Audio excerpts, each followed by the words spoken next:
In our next story, President Akufo-Addo has joined calls to demand for reparation for African countries that suffered from the slave trade. According to him, compensation to the people of Africa is long overdue. He was speaking at the Reparation and Racial Healing Summit held in Accra. Michael Ashali now reports. This event is very emotional for me. On my way here from the United States, I live in Chicago, Illinois. And on the flight here, I continue to think about all that our culture has been through. We've lost, those of us in the United States have lost a lot. Janice Damba is an American by birth. After many years, she has taken an oath to be Ghanaian. She believes this is the single most important activity towards healing from the pain of slavery her ancestors suffered years ago. This is my first trip to Africa, and like I said, it is so emotional. I am doing my best right now not to start crying because it hurts, and I want to be a part of change, and being here in Accra is the beginning of my journey. When I think about coming back to Africa, I think about the legacy of the transatlantic slave trade and what was stolen from diasporic Africans like myself. What it means to be in a country where I do not feel at home. What it means to be alienated from my history, not because of something that I did, but because of something that was done to me.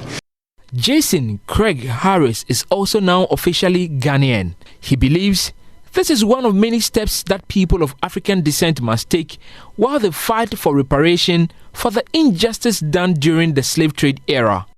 I feel overwhelmed. I feel finally for the first time in my life that there is a place that I can call rightfully home.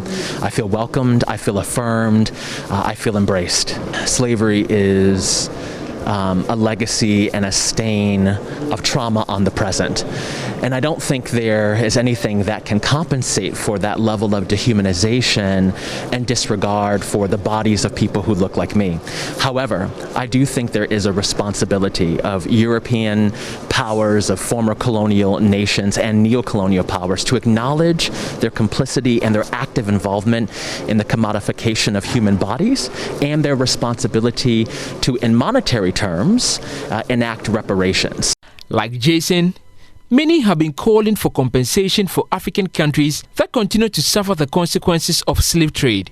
President Akufo-Addo added his voice to this call. We believe the calls for reparations to Africa are just.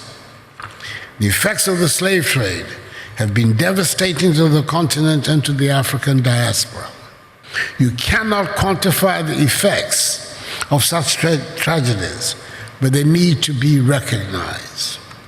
Africa and her peoples lost out tremendously in that period, and its ripple effects are still being felt right till this very day. Ladies and gentlemen, reparations for Africa and the African diaspora are long overdue. Predictably, the question of reparations becomes a debate only when it comes to Africa and Africans. He was speaking at the Reparations and Racial Summit jointly organized by the African Union and the Africa Transitional Justice Legacy Fund. The president charged the participants to put together a policy guideline towards restitution. No amount of money can restore the damage caused by the transatlantic slave trade and its consequences, which have spanned many centuries. But nevertheless, it is now time to revive and intensify the discussions about reparations for Africa.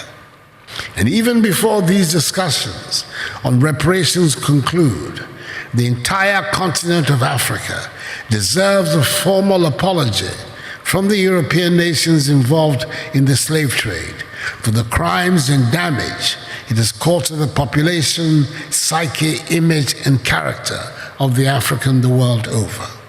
On their part, the African Union pledged support for the formulation of a roadmap to demand reparation for Africa. A senior human rights expert with the African Union, Ambassador Salam Hamad, says the African people deserve an apology from the colonial powers. We should speak with one voice as Africans. And to speak with one voice, we have to set the foundation for that voice to be heard.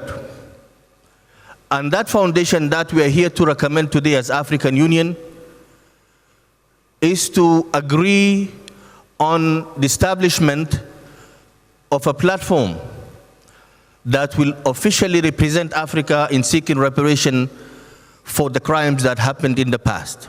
It is expected that at the end of the 4-day summit, the participants will put together an Accra declaration that will act as a policy document and a strategy on how to demand what they describe as reparatory justice.